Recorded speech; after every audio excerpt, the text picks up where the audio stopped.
સંપૂર્ણતાની પાયરીએ પહોંચી. ખ્રિસ્તની સંપૂર્ણતાની પાયરીએ પહોંચવું એ આપણો ધ્યેય અને ગોલ છે. ખ્રિસ્તની સંપૂર્ણતાની પાયરીએ પહોંચવાનો મતલબ કે ખ્રિસ્તમાં આત્મિક પરિપક્વતા આપણે પ્રાપ્ત કરી. અને પાછલા દિવસોમાં આ બાબતો વિશે આપણે વિચાર કરી રહ્યા. અને અહીંયા જે પ્રમાણે લખવામાં આવ્યું છે કે આપણે ત્યાં સુધી કે આપણે સૌ દેવના દીકરા પરના વિશ્વાસથી તથા જ્ઞાનથી જે એક્ય પ્રાપ્ત થાય છે એ પ્રાપ્ત કરીએ અને એમ પ્રૌઢ પુરુષત્વમાં એટલે ખ્રિસ્તની સંપૂર્ણતાની પાયરીએ પહોંચીએ. સૌ વ્યક્તિગત રીતે આપણે ખ્રિસ્તની સંપૂર્ણતાની પાયરી સુધી આપણે પહોંચવાનું છે. અને એ સાથે સાથે આપણે સામૂહિક રીતે જે એક મંડળી તરીકે આપણે એ આત્મિક પરિપક્વતા પ્રાપ્ત કરવાની છે. કારણ કે મંડળી એ ખ્રિસ્તનું શરીર છે. અને પાછલા દિવસોમાં આપણે જોઈ ગયા હતા કે જેમ શરીરનો સર્વાંગી વિકાસ થાય એ જરૂરી છે.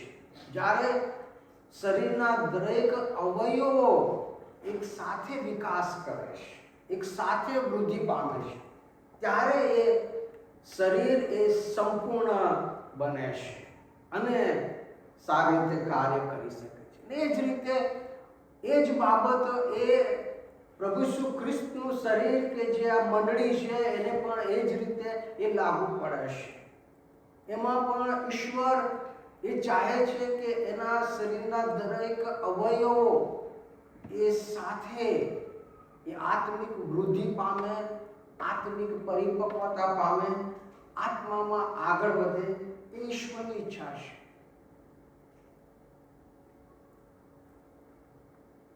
અને આજે આપણે એ જ બાબત ઉપર થોડો સમય વિચાર કરવા માંગીએ છીએ. અને પહેલો કોરિન્થીયોનો પત્ર અને તેનો 3 અધ્યાય તેની 1 થી 15 કલમ જે આપણે શાસ્ત્ર વચન વાંચ્યું એમાં થોડો સમય આપણે મનન કરીશું.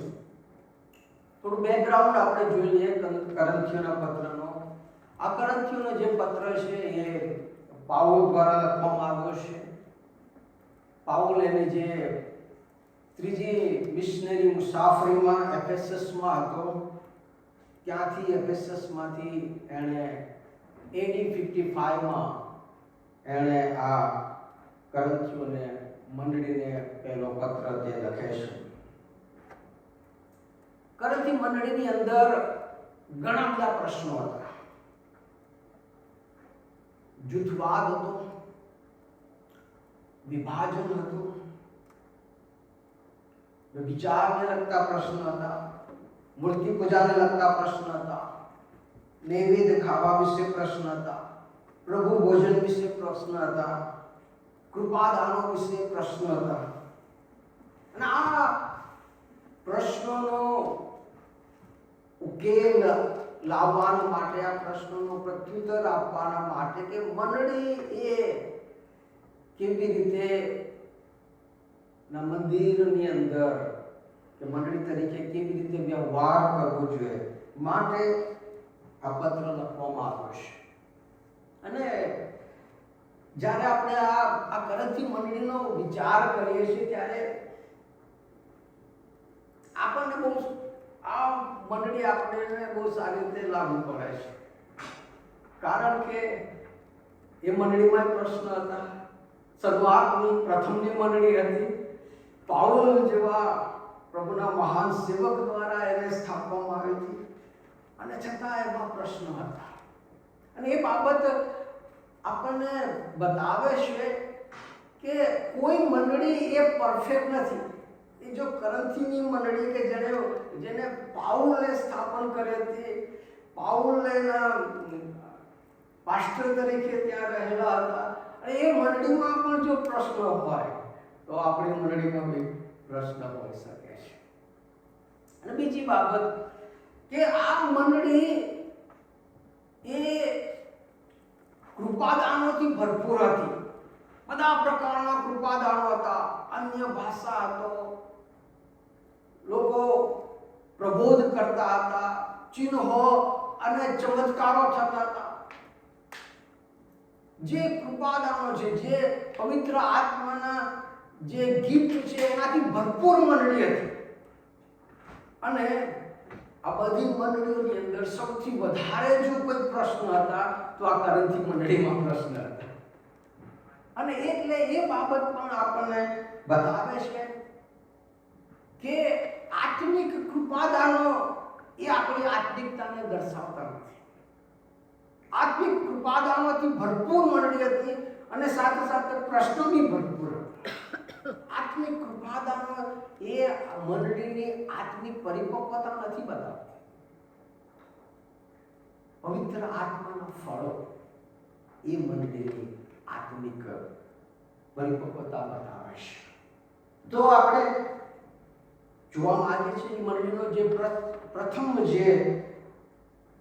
જે પ્રશ્ન હતો અને એનું સમાધાન, એનું ઉકેલ એ પાઉલ કેવી રીતે આપે છે. પહેલો કરંથી તેનો 3 અધ્યાય તેની 1 થી 3 કલમ વાંચીએ. ત્યાં લખવામાં આવ્યું છે, ભાઈઓ, જેમ આધ્યાત્મિકની સાથે વાત કરું તેમ તમારી સાથે હું વાત કરી શક્યો નહીં, પણ જેમ સંસારિકોની સાથે, એટલે જેમ ખ્રિસ્તમાં બાળકોની સાથે તેમ મેં વાત કરી. મેં તમને દૂધથી પાળ્યા છે, અન્નથી નહીં, કેમ કે હજુ સુધી તમે સમર્થ નહોતા અને હમણાં પણ સમર્થ નથી, કેમ કે તમે હજુ સંસારિક છો. કેમ કે તમારામાં ઈર્ષા તથા કજિયા છે, માટે શું તમે સાંસારિક નથી અને સાંસારિક માણસોની પેટે વર્તતા નથી. પાઉલ કરંથી મંડળીને લગતા એ આ બાબત કહે છે કે તમે હજુ સાંસારિક છો, કારણ કે તમારામાં જૂથવાદ છે, તમારામાં ડિવિઝન છે. 4 પ્રકારના ડિવિઝન, 4 પ્રકારના ગ્રુપ્સ આ પહેલી કરંથીની મંડળીની અંદર, આ કરંથીની મંડળીની અંદર હતા. પહેલું ગ્રુપ હતું એ કહે છે કે અમે પાઉલના છીએ. બીજું ગ્રુપ હતું તે એ પ્રમાણે કહે છે કે અમે અપોલોસના છીએ. ત્રીજું ગ્રુપ હતું તે એ પ્રમાણે કહે છે કે અમે કેફાના છીએ, પીતરના ગ્રુપના છીએ. અને ચોથું ગ્રુપ એ કહેતું હતું ભાઈ અમે તો ખ્રિસ્તના છીએ. 4 અલગ અલગ ગ્રુપો વચ્ચે આ મંડળી એ વહેંચાયેલી હતી. અને પાઉલ એ પ્રમાણે કહે છે કે તમારામાં આ જૂથવાદ છે, આ ગ્રુપિઝમ છે, એનું રીઝન, એનું કારણ એ તમે સાંસારિક છો. તમે હજી સાંસારિક રીતે વર્તો છો. તમે હજી સાંસારિક છો કેમ કે તમારામાં ઈર્ષા તથા કજિયા છે, માટે શું તમે સાંસારિક નથી? હવે સવાલ અહીંયા આગળ એ ઊભો થાય છે કે શું આ લોકો તારણ પામેલા નહોતા, ઉદ્ધાર પામેલા નહોતા? આ લોકો આત્મિક નહોતા? કેમ પાઉલ એમને સાંસારિક વ્યક્તિ તરીકે ઓળખાવે છે? આ લોકો એ ઉદ્ધાર પામેલા હતા, તારણ પામેલા હતા, આત્મિક હતા. કેમ કે કરંથીઓના પત્રને તેનો 1 અધ્યાય અને તમે પહેલી કલમ વાંચો તો ત્યાં લખવામાં આવ્યું છે, કરંથમાંની દેવની મંડળી, કરંથમાંની દેવની મંડળી જેઓને ખ્રિસ્ત ઈસુમાં પવિત્ર કરવામાં આવેલા છે અને જેઓને સંતો થવાને તેડવામાં આવ્યા છે, જેઓને પવિત્ર કરવામાં આવ્યા છે અને જેઓને સંતો તરીકે તેડવામાં આવ્યા છે. ચોક્કસ આ લોકોએ પ્રભુ ઈસુ ખ્રિસ્તનો અંગીકાર કર્યો હતો, પ્રભુ ઈસુ ખ્રિસ્તનો સ્વીકાર કર્યો હતો, પ્રભુ ઈસુ ખ્રિસ્તના નામમાં તેઓ બાપ્તિસ્મા પામ્યા હતા. આત્મિક રીતે નવો જન્મ પામેલા લોકો હતા. તો શા માટે પાઉલ એમને સાંસારિક લોકો તરીકે ઓળખાવે છે? ગયા વખતે આપણે એ બાબતને જોઈ ગયા હતા કે જ્યારે આદમને ઉત્પન્ન કરવામાં આવ્યો ત્યારે આદમ કે છે કે ઈશ્વરની પ્રતિમા પ્રમાણે એને ઉત્પન્ન કરવામાં આવ્યો. ઈશ્વરની પ્રતિમા એટલે કે ઈશ્વર એ આત્મિક છે અને આદમને આત્મિક વ્યક્તિ તરીકે એને ઉત્પન્ન કરવામાં આવ્યો. એટલે કે એની પાસે એનું જે બંધારણ હતું એ આત્મા, પ્રાણ અને શરીર. આપણે બધાનું બંધારણ આ છે, આત્મા, પ્રાણ અને શરીર. એ આત્મિક હતો, સંપૂર્ણ આત્મિક હતો. એનો પ્રાણ અને એનું શરીર એના આત્માના કંટ્રોલમાં હતા. એનો આત્માનું આધિપત્ય એના શરીર અને પ્રાણ ઉપર હતું અને એટલા માટે એ આત્મિક હતો. એને ઈશ્વરની સાથે સંગત કરી શકતો હતો, વાતચીત કરી શકતો હતો, કેમ કે એ આત્માથી દોરાતો હતો, આત્માથી ચાલતો હતો, આત્માની ઈચ્છાને પરિપૂર્ણ કરતો હતો. ઈશ્વરની સમાન એ સંપૂર્ણ એ આત્મિક હતો. પણ પાપનો પ્રવેશ થયો અને બાઇબલમાં લખ્યું છે કે જ્યારે પાપનો પ્રવેશ થયો એ દિવસે જ આદમનો આત્મા એ મૃત્યુ પામ્યો. આત્મિક મરણનો પ્રવેશ થયો, પાછળથી શારીરિક મરણનો પ્રવેશ થયો, પણ પ્રથમ જે મરણનો પ્રવેશ થયો એ તો આત્મિક મરણ હતો. આત્મામાં આદમ મરણ પામ્યો. હવે એ આત્મિક રહ્યો નહીં, હવે એની પાસે પ્રાણ અને શરીર હતું.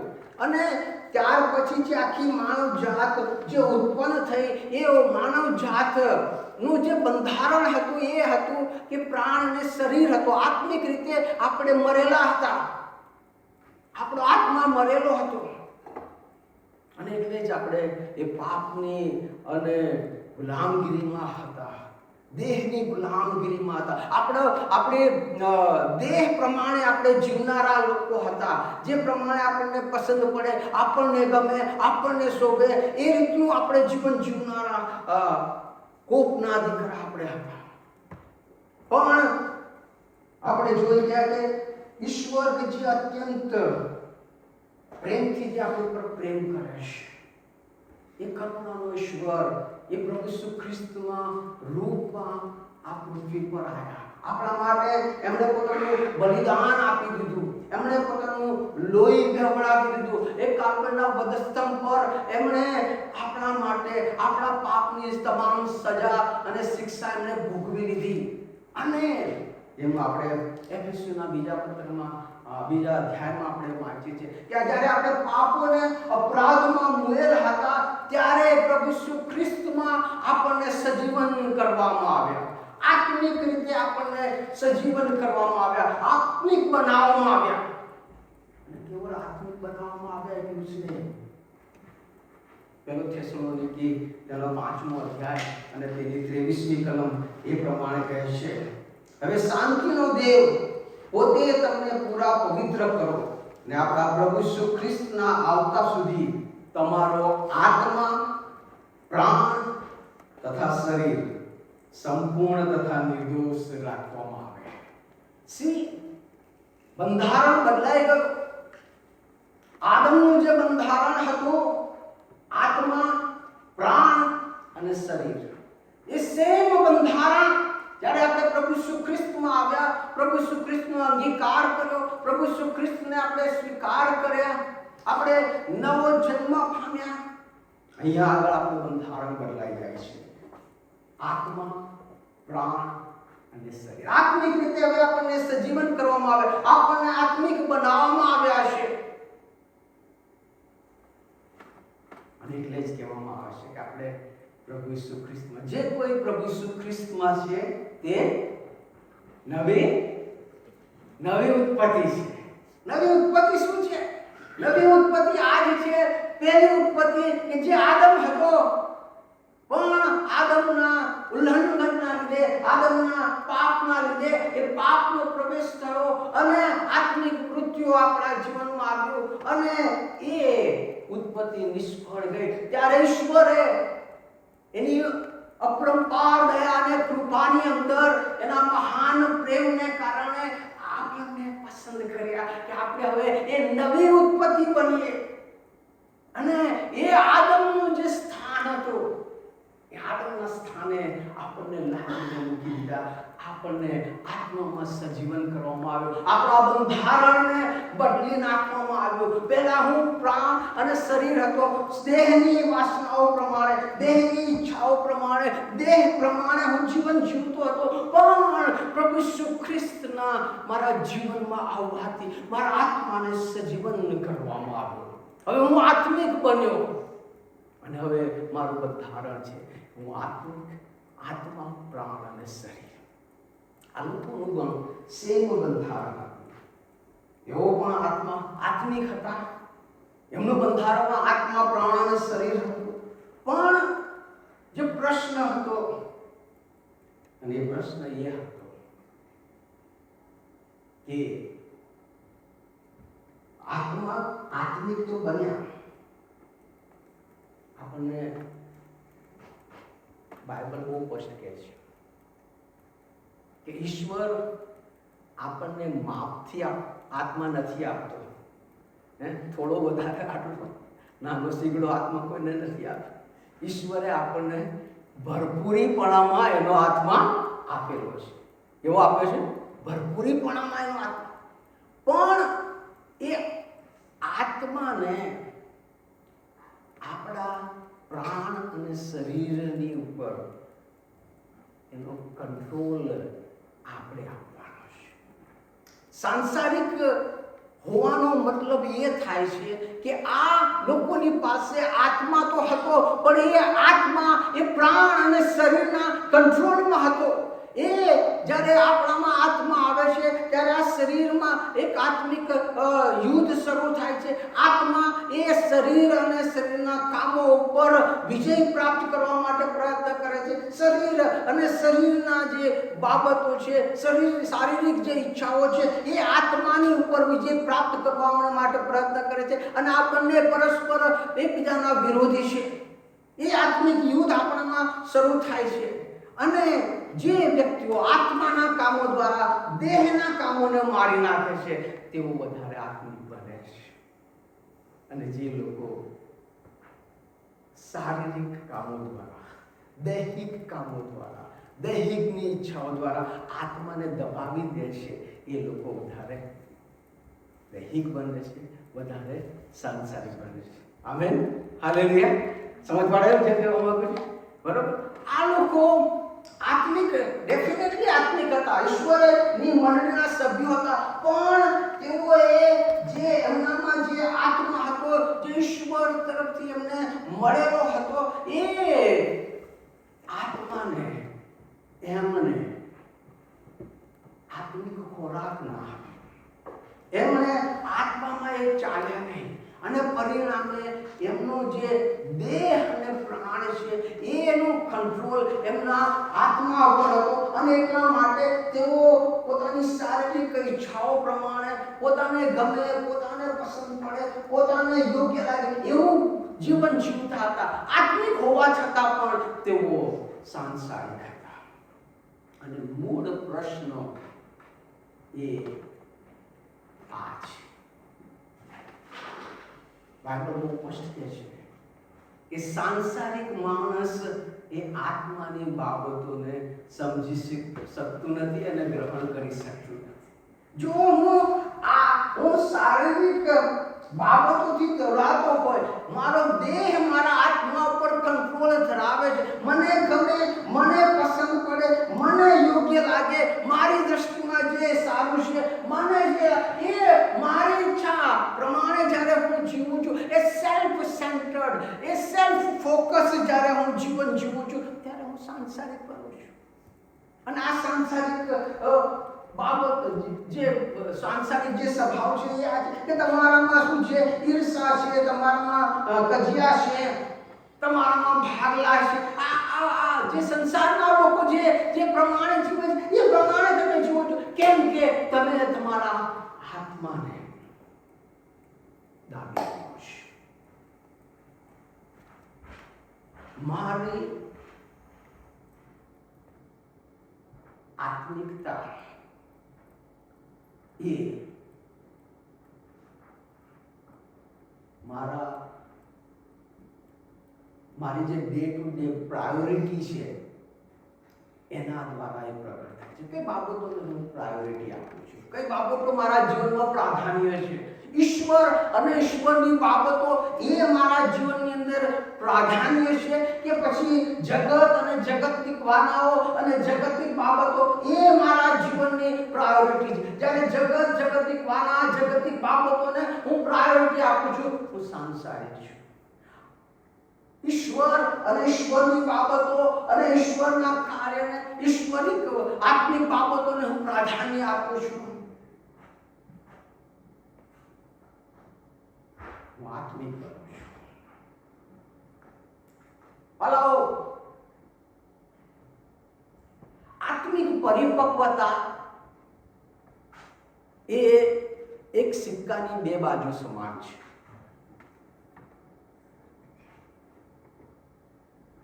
હું વ્યક્તિગત રીતે હું આત્મિક પરિપક્વ બનીશ તો જ મંડળી એ આત્મિક પરિપક્વ બનશે. મંડળી ત્યારે જ આત્મિક પરિપક્વ બનશે કારણ કે જ્યારે આપણે વ્યક્તિગત રીતે શું બનીશું? આત્મિક. આપણે એમ ના વિચારીએ કે હું આવીને બેસીને હું પાછો જતો, મારા આવવાથી કે ના આવવાથી કે કોઈ ફરક પડે છે વાલાઓ? ફરક પડે છે. કારણ કે બાઇબલ કહે છે કે તમે આ મંડળી એના લોહી દ્વારા ખરીદવામાં આવેલી મંડળી છે. એને બહુ મોટી કિંમત ચૂકવીને વાલાઓ આ જે ભેટ છે એ આપણને આપેલી છે. અને એટલે એને આપણે લાઇટલી ના લઈએ. આપણે આપણને જે મંડળીના આપણને જે ઈશ્વરના શરીરના જે અવયવો જે બનાવવામાં આવ્યા છે એ કોઈ નાની સૂની બાબત નથી. It is great privilege. એ બહુ મોટી બાબત છે. અને એટલે એને આપણે લાઇટલી ના લઈએ. એને આપણે છીએ ને પાછલા દિવસો આપણી જે આઈડેન્ટિટી છે, આપણે જે પ્રભુ ઈસુ ખ્રિસ્તમાં આપણે છીએ, જે પ્રભુ ઈસુ ખ્રિસ્તમાં આપણને જે બનાવવામાં આવ્યા છે, એ નવી ઉત્પત્તિ બનાવવામાં આવ્યા છે, એ પ્રકાશના સંતાનો બનાવવામાં આવ્યા છે, એ પ્રમાણે આપણે જીવન જીવીએ. Now who we are in Jesus Christ, પ્રભુ ઈસુ ખ્રિસ્તમાં હવે આપણે જે છીએ એ પ્રમાણે કહે છે કે તમે જુઓ, સંસારિક લોકોની માફક, જગતના લોકોની માફક એ પ્રમાણેનું જીવન ના જીવો. અને એ મારે નક્કી કરવાનું છે. મારી આત્મિક પરિપક્વતા પર હું જ્યારે ભાર મૂકીશ ત્યારે એ મંડળી એ આત્મિક બનશે. અને એટલા માટે એવરીવન, આપણે દરેક ઈશ્વરની દ્રષ્ટિની અંદર મૂલ્યવાન છીએ, કિંમતી છીએ આપણે. અને આપણા દરેક વ્યક્તિનું યોગદાન એ મહત્વનું છે. એમ આવશે કે હું કશું નથી. No, you are most important in the body of Christ. Hallelujah. અને એટલે આ બાબતને આપણે સિરિયસલી લઈએ કે વોટ કેન આઈ ડુ, હું શું કરું કે જેથી કરીને હું વ્યક્તિગત રીતે આત્મિક પરિપક્વ બની શકું. હું શું કરું કે જેથી કરીને હું આત્મિક વૃદ્ધિ પામી શકું. હું શું કરું કે જેથી કરીને હું આત્મામાં ચાલી શકું. હું શું કરું કે જેથી કરીને એ પ્રકાશના સંતાનો તરીકે હું જીવન જીવી શકું. અને જ્યારે વ્યક્તિગત રીતે આપણે એ આત્મિક પરિપક્વતાના ગોળને હાંસલ કરવા, ધ્યેયને હાંસલ કરવાના માટે આપણે પ્રયત્ન કરીશું, ત્યારે જ આપણે મંડળી તરીકે, સામૂહિક તરીકે, સમૂહ તરીકે આપણે એ આત્મિક પરિપક્વતાના ગોળને અને ધ્યેયને આપણે હાંસલ કરી શકીશું. હાલેલુયા. Praise the lord. એક સ્ટોરી કહીને હું ખતમ કરવા માંગુ છું. દીકરી છે એ પરણીને લગ્ન થાય છે, પરણીને એના સાસરીમાં જાય છે. નવું નવું લગ્ન થયું હોય છે એટલે થોડા દિવસો તો બધું બહુ સારું બધું ચાલે છે. જેમ સમય વીતતો જાય છે, વર્ષો વીતે છે, અને પછી એ સાસુ અને વહુ વચ્ચે ખટપટ શરૂ થાય છે. નાની નાની બાબતોમાં એ સાસુનું ટોકવું, મેણા મારવા, દરેક બાબતોની અંદર ઉતારી પાડવી. એની બહુ એનાથી થાય બધા પ્રયત્ન કરે છે કે એનો સંસાર તૂટે નહીં, એનો સંસાર જળવાઈ રહે. થાય એટલા પ્રયત્ન કરીને એ એના સાસરીમાં સેટ થવા માટે પ્રયત્ન કરે છે, જેટલું થઈ શકે એટલું બધું કરે છે. પણ આ સાસુનો જે ત્રાસ છે દિવસે દિવસે વધતો જાય છે, અપમાન થતું જાય. ખાસ કરીને જ્યારે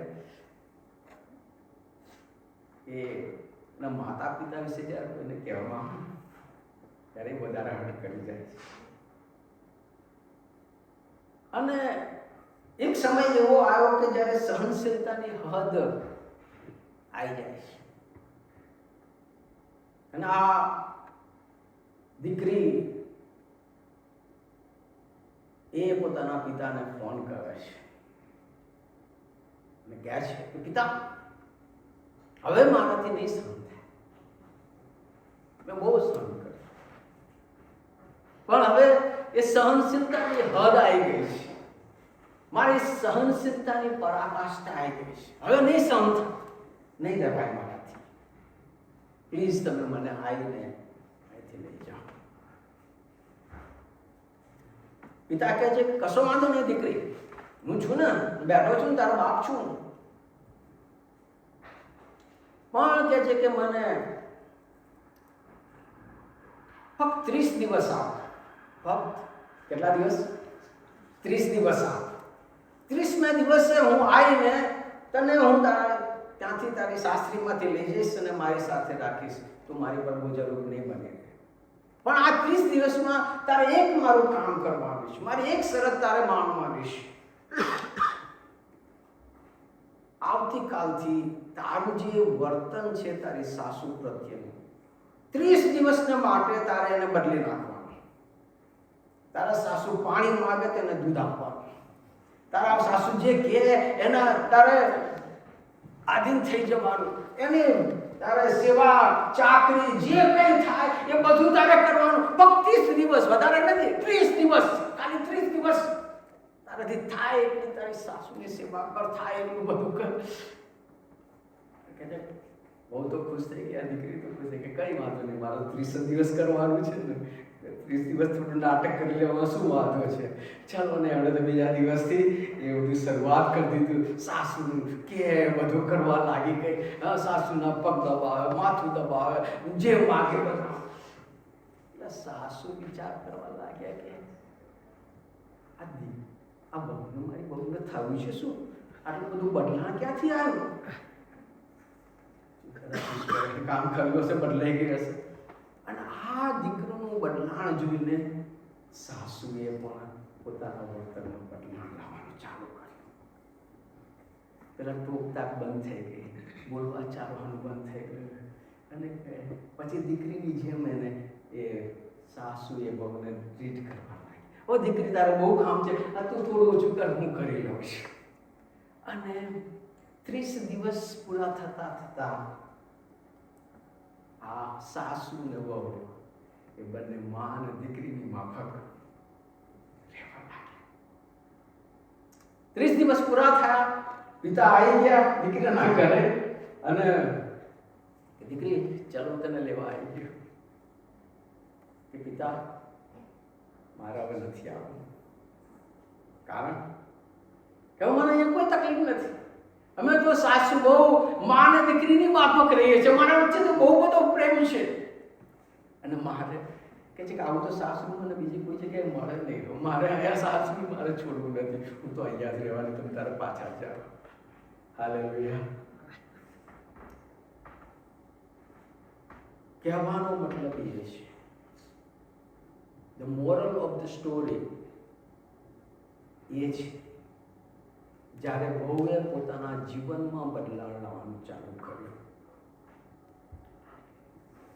સાસુના જીવનમાં પણ બદલાણ આવ્યું. હાલેલુયા. હું કોઈના જીવનને બદલી શકતો નથી, હું મારા જીવનને હું બદલી શકું છું. જ્યારે હું મારા જીવનને બદલાણ કરવાની હું શરૂઆત કરું છું, જ્યારે હું મારા જીવનમાં હું આત્મિક પરિપક્વતા લાવવાના માટે હું પ્રયત્ન કરું છું, જ્યારે હું મારા જીવનને હું સુધારવાના માટે પ્રયત્ન કરું છું, અને હું જ્યારે મારા જીવનમાં જ્યારે ચેન્જીસ આવે છે, એ ચેન્જીસ મંડળીમાં જોઈ શકીશ. હાલેલુયા. Praise the lord. આપણે કોઈના જીવનને બદલી શકવાના.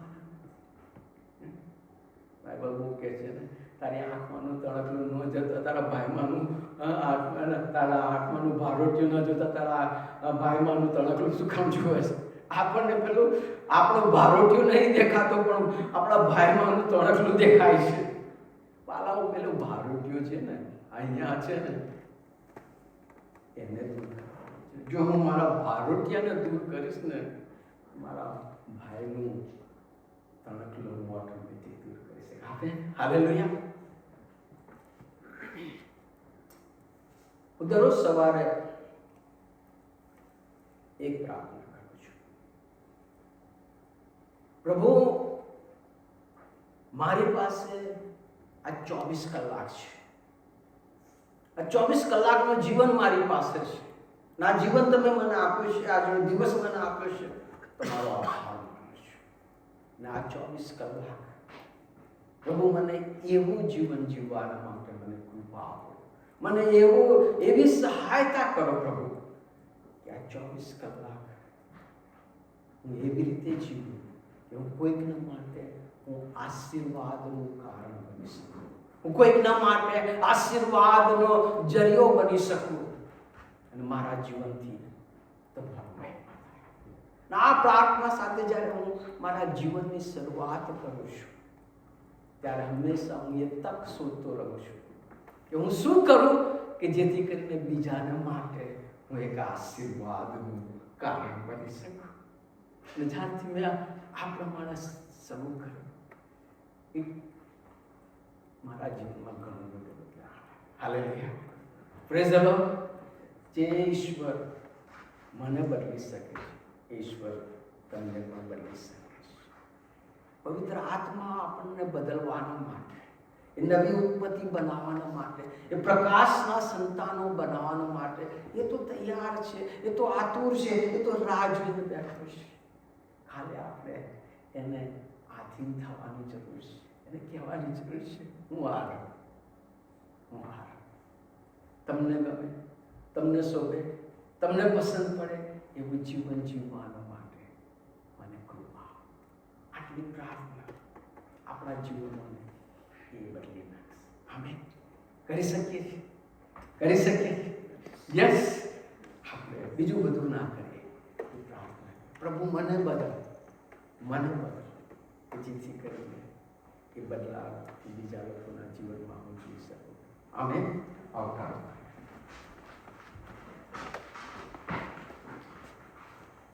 પ્રભુજી આભાર માને છે આ વચન અને આ વચનના પ્રકાશમાં પ્રભુ અમે અમારા જીવનોને અમે જ્યારે તપાસીએ, અમે કબૂલ કરીએ છીએ કે પ્રભુ અમે અબળ છીએ, અમે અશક્ત છીએ, અમે નિર્બળ છીએ, અને ઘણી બધી નિર્બળતાઓ પ્રભુ અમારા જીવનોમાં છે. સાંસારિક ગુણો, એ દૈહિક ગુણો અમારા જીવનમાં છે. એ સાંસારિક લોકોની માફક, દૈહિક લોકોની માફક પ્રભુ અમે વર્ત્યા છે, અને તમને જ નહીં, અમે બીજા અનેક લોકોને પ્રભુ અમારા જીવનથી અમે હર્ટ કર્યા છે, દુઃખી કર્યા છે. માફી માંગીએ છીએ, અને અમે કૃપા પ્રભુ તમારા પવિત્ર હાથમાં તમે અમને સહાય કરો. પ્રભુ તમારા પવિત્ર હાથમાં તમે અમારી સાથે સતત વાસનો વ્યવહાર, અને તમારા પવિત્ર આત્મા નો કંટ્રોલ અમારા જીવનમાં આવે. હા પ્રભુ, જે નવી ઉત્પત્તિ તમે અમને બતાવી છે, અને એ પ્રમાણે પ્રભુ અમે જીવન જીવી શકીએ. એ આત્મા પ્રભુ અમારા પ્રાણ અને શરીરની ઉપર પ્રભુ આધિત્ય જમાવે એવી ઉત્તા. અને એટલા જ માટે પ્રભુએ ફરીથી જેવા છે તેવા એ અબળ અશક્ત નિર્બળ તમને સોંપાય છે. મારા જીવનને લો અને આ જીવન દ્વારા તમારો મહિમા થાય. એ જ ઈશ્વર પ્રભુ